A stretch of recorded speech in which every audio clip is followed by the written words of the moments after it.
ನೋಡಿ ಫ್ರೆಂಡ್ಸ್, ನಾನು ಚಂಗೆ ಮಾಡೋದು ಹೆಂಗೆ ಅಂತ ಹೇಳ್ಕೊಡ್ತಾನೆ. ಇದು ಚಂಗೆ ಮಾಡೋದು. ಈಗ ಚಪಾತಿ ಥರ ಸ್ವಲ್ಪ ದೊಡ್ಡದು ಲಟ್ಟಿಸ್ಬೇಕು. ಇದನ್ನು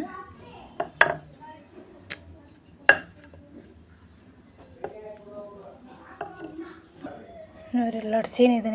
ಇದನ್ನು ನಾವು ಚಪಾತಿ ಥರ ಬೇಯಿಸ್ಬೇಕು.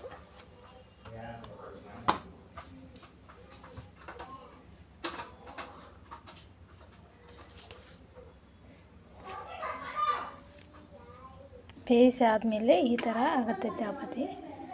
ಇದನ್ನು ನಾವೀಗ ಕೈಯಿಂದ ಇದು ದಂಡೆ ಹೀಗೆ ಒತ್ತುತ್ತಾ ಬರಬೇಕು. ಅದಕ್ಕೆ ಡಿಸೈನ್ ಇಟ್ಟದ್ದು ಚೊಂಗೆ ಬೇರೆ, ಇದು ಕೈಯಲ್ಲಿ ಮಾಡಿದ ಟೇಸ್ಟ್ ತುಂಬ ಇರ್ತದೆ.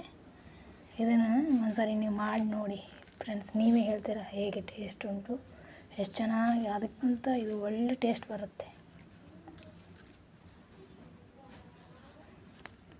ನೋಡಿ ಫ್ರೆಂಡ್ಸ್, ಈ ಥರ ಲೈನ್ ಮಾಡ್ತಾ ಬರಬೇಕು.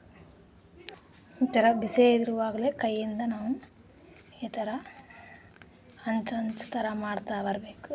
ಈ ಥರ ಆರಿದ ಮೇಲೆ ಬರೋದಿಲ್ಲ, ಇದು ಬಿಸಿ ಇರುವಾಗಲೇ ಈ ಥರ ಮಾಡ್ತಾ ಬರಬೇಕು. ಚೊಂಗೆ ಚೆನ್ನಾಗಿ ಬರುತ್ತೆ. ರಂಜಾನಿಗೆ ನಾವು ಇಫ್ತಾರ್ ಮಾಡಲಿಕ್ಕೆ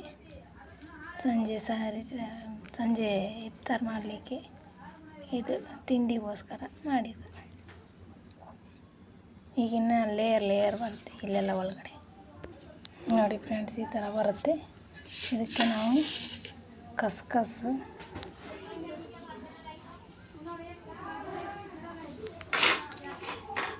ತುರಿದಿಟ್ಟಂಥ ಕೊಬ್ಬರಿ ಪುಡಿ,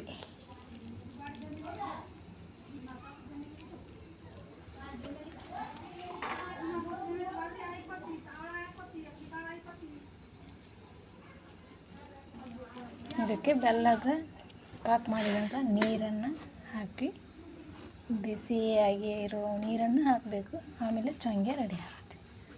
ನೋಡಿ ಫ್ರೆಂಡ್ಸ್, ನಾನು ಹಾಗೆಯೇ ಒಂದೊಂದಾಗಿ ಇಡ್ತಾ ಬರ್ತೇನೆ. ನೋಡಿ ಫ್ರೆಂಡ್ಸ್, ಈಗ ನಾನು ಇದಕ್ಕೆ ತುಪ್ಪ ಎಲ್ಲ ಹಾಕಿದ್ದೀನಿ.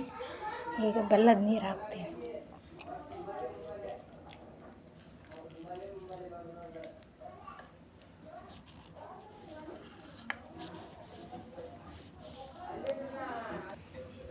ನೋಡಿ ಫ್ರೆಂಡ್ಸ್, ಈ ಥರ ಬಿಸಿ ಬೆಲ್ಲದ ಪಾಕ ಉಂಟಲ್ಲ, ನೀರು ಹಾಕಬೇಕು. ಆಗ ಚೆನ್ನಾಗಿ ಹೀರ್ಕೊಳ್ಳುತ್ತೆ. ಆಮೇಲೆ ತುಂಬ ಟೇಸ್ಟ್ ಡಿಫ್ರೆಂಟ್ ಬರುತ್ತೆ.